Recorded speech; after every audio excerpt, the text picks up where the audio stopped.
esteemed members of the school committee, distinguished educators, parents, family, friends and neighbors, and most of all, our graduating students.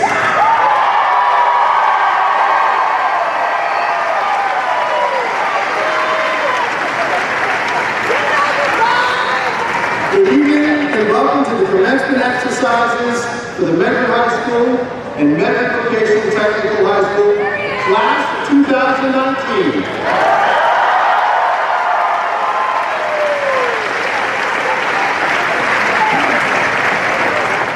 I'm Paul DeLeva and I am proud to be the headmaster of the Medford High School, Medford Vocational Technical High School Complex. We will begin tonight's ceremony with the assistance of MHS Class President John Antapa, who will lead us in salute of the American flag.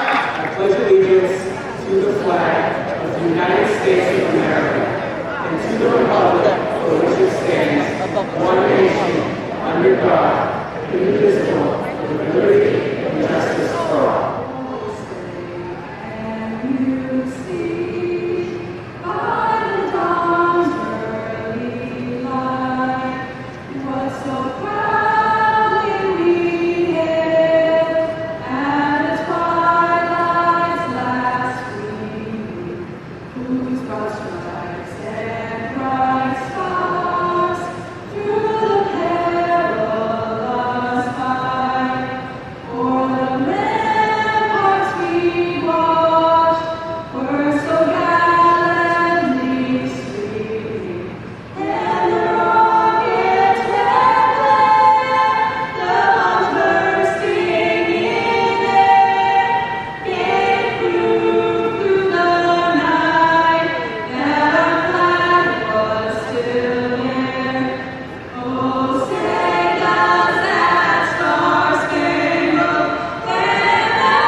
It is my honor to introduce members of the Medford High School and Medford Vocational Technical High School community who have joined us but will not be giving a speech tonight.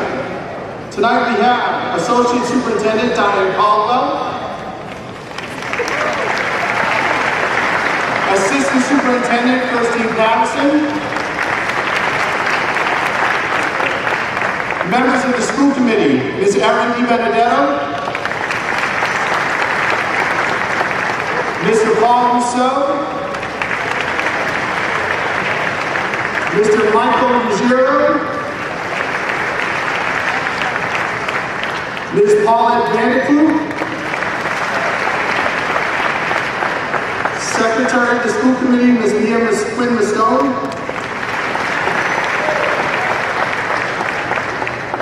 Vice Chairperson of the School Committee, Ms. Kathy Krebs,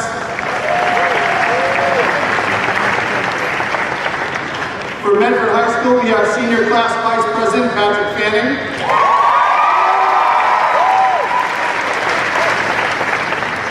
Senior Class Secretary Christopher Walsh.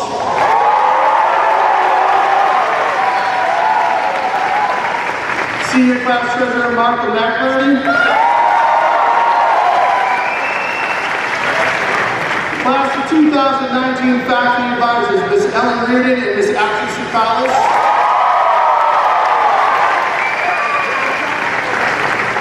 Class of 2019 Assistant Principal, Ms. Gail Trainer.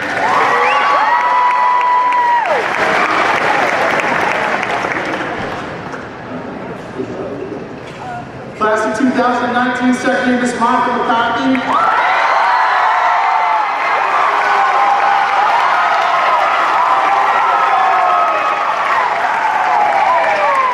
Director Principal of the Medford Vocational Technical High School, Mr. Chad Fallon.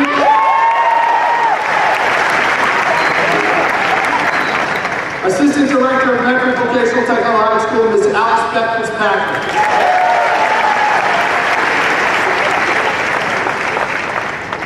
In just a few moments, the class of 2019 will receive diplomas to mark their graduation from high school.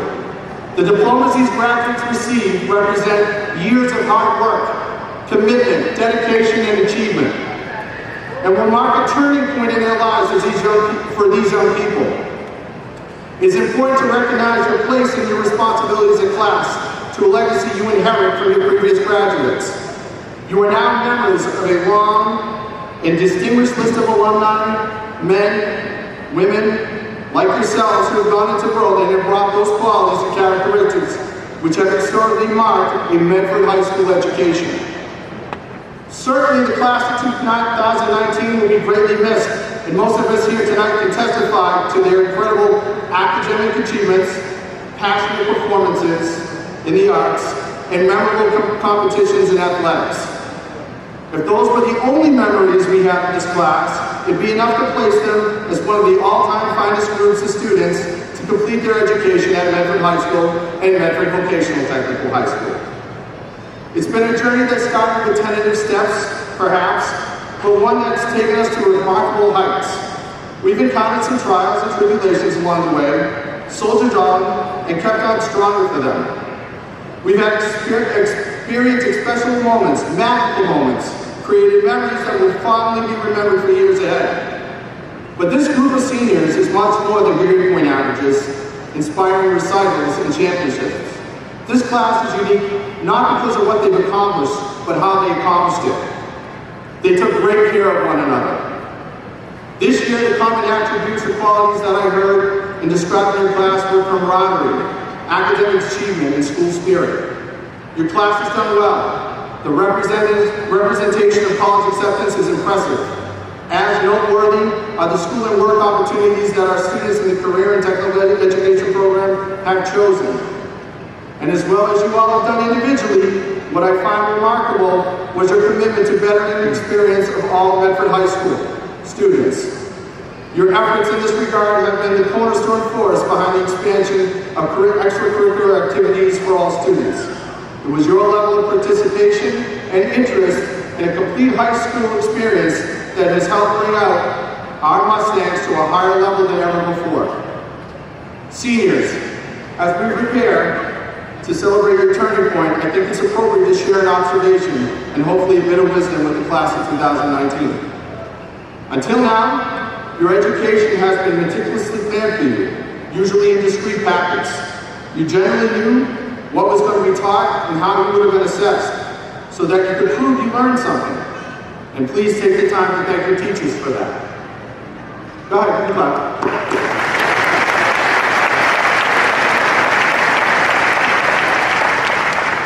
The funny thing about real life is there are no longer daily objectives written on the board to guide you. Learning becomes more difficult to quantify, and most real-life tests are unannounced, especially tests involving your character, ethics, and empathy for others. By the way, these tests may well continue at least for your next 60 years. You will learn that education will change forms. The most important lessons that you learn will probably occur at 2 o'clock in the morning in a spirited debate in your dorm room or at a coffee house, rather than your first hour political science seminar class. Lessons will come disguised as opinions, sometimes from people you aren't particularly interested in listening to. Listen especially carefully to those unscripted and unsolicited opinions. They will help you develop and define your belief system. As a side note, remember when you thought your parents didn't know a lot, and I know you do. Watch how incredibly smart they become over the next decade. For the most part, this intellectual leap will not be from attending academic classes. It turns out that we as parents are pretty skilled in picking up things called real life. Continue to talk and listen to your parents. They've learned a lot from their mistakes and will save you much stress and anxiety. They will also not charge you for their expertise, and most of all, you might get a free meal out of it. Class, there you go. Class of 2019, here's the final thought. Set your goals high and strive to develop your skills and potential. Be careful on how you measure your success. If you choose to be the best in the world, remember that title is fleeting and usually placed on you temporarily by others. Your success will be judged by those whom you compete. By being the best in the world does not necessarily guarantee you that you'll develop your skills. It might simply mean you've outshone others in a rather limited time, as well as in a limited area. Here is a challenge for you. Rather than being the best in the world, strive to be the best for the world. Being the best for the world, you will constantly be challenged to be independent, develop your unique talents, and you'll only be able to judge the success of your life. Also, by marching to your unique skills and challenges, you are changing the world. You'll more likely live a life fullest, and in so doing help others to help achieve their goals. If you choose to be the best for the world will become your teacher, and your growth won't be based on speed, competition, or trends. Your growth will be challenging, meaningful, fulfilling, and most important, lifelong. By striving to be the best in the world, you will guarantee that gifts you have will not be fully realized, but the legacy you will be proud of. Every morning, I walk by a sign posted out in our school that states, "Through these halls, the best students walk the best students in the nation." There is no truer statement that represents the class of 2019. Congratulations to you all.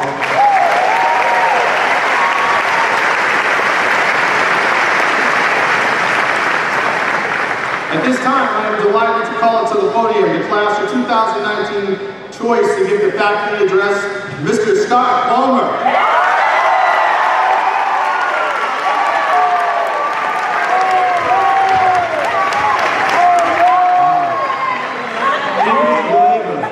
Hello everybody, thank you for coming, thank you for showing up. I still can't believe they gave me control of this mic tonight. I hope a few of the staff are a little bit nervous, and maybe some of the students as well. Dennis, where are you? Jared? I hope you're ready. But in all sincerity, I am very, very humbled to be here with you tonight. I do consider it a great honor. And honestly, I am surprised, probably as much as some of you are, to have this opportunity, especially someone like me. When I was a student and sitting where you are right now, I really didn't get it. I didn't really think graduation was a big deal. All I could think about was that in every town, in every state, a group of seniors is going through the exact same process.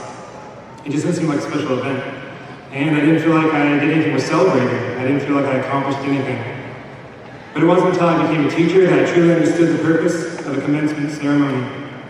So now, I stand in front of you to congratulate you, not for what you have accomplished, but for what you are capable of doing. Because now, at this point, is where the hard work begins, where your story begins, where the decisions and the consequences are truly yours. And life will dish it out, and you will fail. But in these moments of struggle is where your character will be formed. Because the success you have in life, it will not be measured by your accomplishments or your wealth, but in your response to failure and your interactions with others. You see, time is fleeting, and life is too short.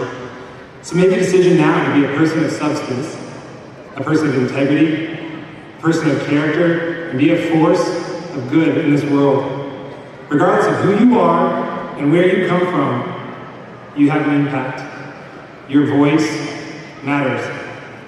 And I know you have something to say.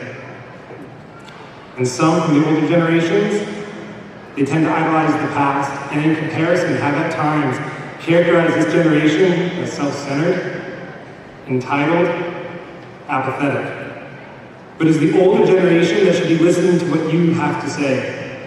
Because I wholeheartedly believe that this generation, more than any previously, is better suited to be a force for change. But change is not easy. And at times, the challenges that we face and the challenges our society face can seem insurmountable. You might ask yourself, what can I do? I'm just one individual. But that's the point.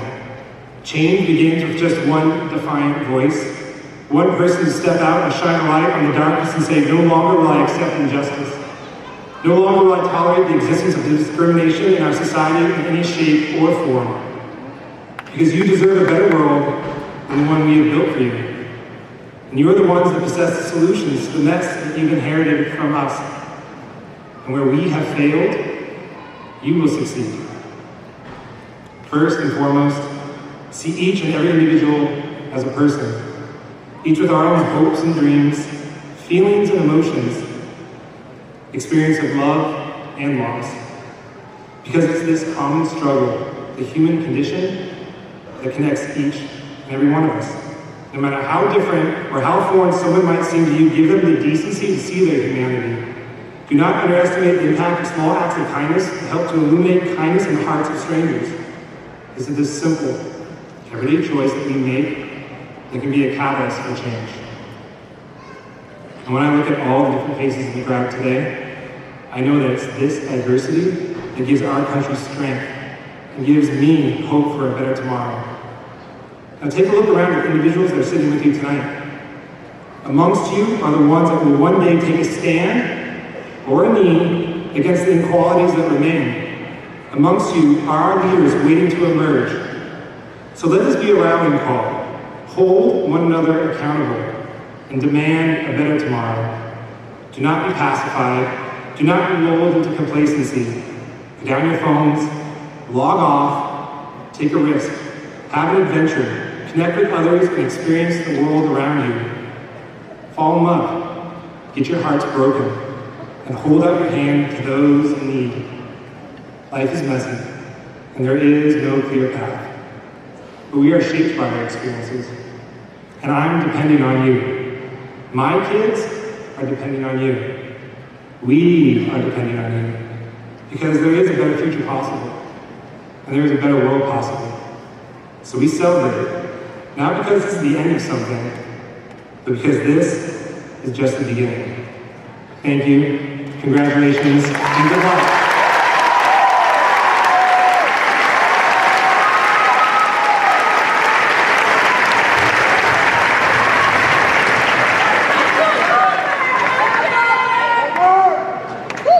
For our address welcome, it is my distinct pleasure to invite the class of 2019 class president, who will be attending the Massachusetts College of Art in the fall, Mr. John Totten.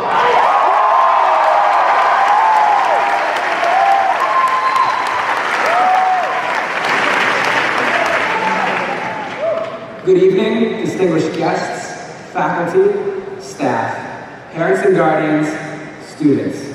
Mayor Muchini Burke, Superintendent Edward Vincent, Headmaster Leva, and most importantly, Chris Walsh.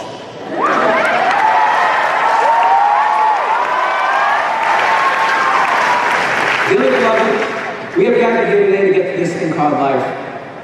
Electric word, life, it means forever, and that's a mighty long time. But let's not get crazy. Over the past 4 years, moments big and small have changed life drastically. Nicknames. For example, I went from being the magic man to Mr. President, or as my parents like to call it, a disappointment. Over the last 4 years, we have seen many officers take over the class and lead us to this very day. It would be unjust if I did not mention the other individuals who got us here today that are not up here with me. Your Vice President, Patrick Fanning,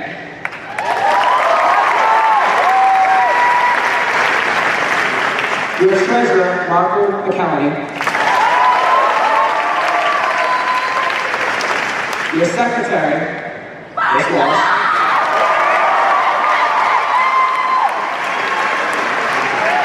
and your class advisors, Ms. Ashley Sukalis, Ms. Ellen Reardon, and Mr. Michael McLaughlin.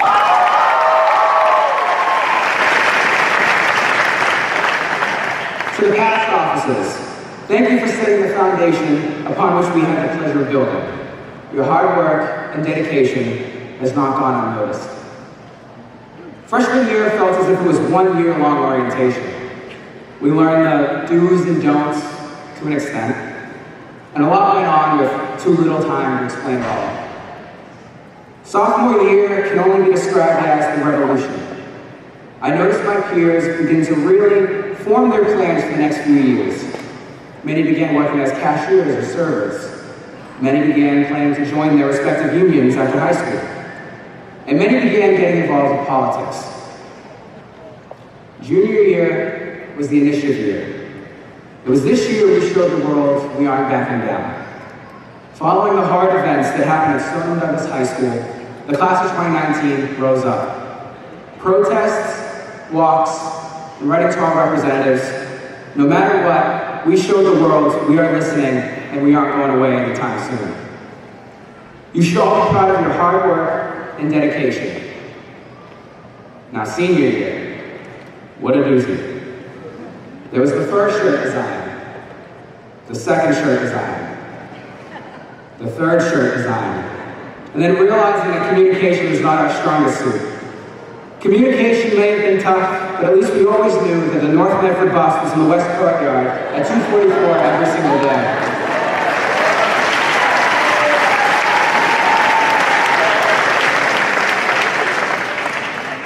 It still baffles me that I am standing in front of you all because it feels as if I was just elected just yesterday. Yes, this was my third attempt, but I could not be more honored to have been voted in this year. If you had told middle school me that this is where I'd be in the next 4 years, I would strike, scream, and run for an adult. You guessed it. You all should be proud of your accomplishments and the obstacles you have overcome in the last 4 years, or however many years you have had here at Medford High. What you should not do is let your peers' accomplishments and feats define yours. Throughout those halls of C2, as graduation approached, I heard excitement, nervousness, and regret. Regret for not doing a specific sport, and even regret for not doing as many honors or AP classes as the person who had just passed by. The shoulda, woulda, couldas should not define your time here at the Medford High Complex. One who is going to say community college is no less successful than one who is attending school in the Ivy League. You do what fits you and not others. When I was young, I tried to fit the triangle into a square hole. Don't be like young me. It does not matter what level of college you are going to next year, if that is your plan. It does not matter what club, academic group, or sport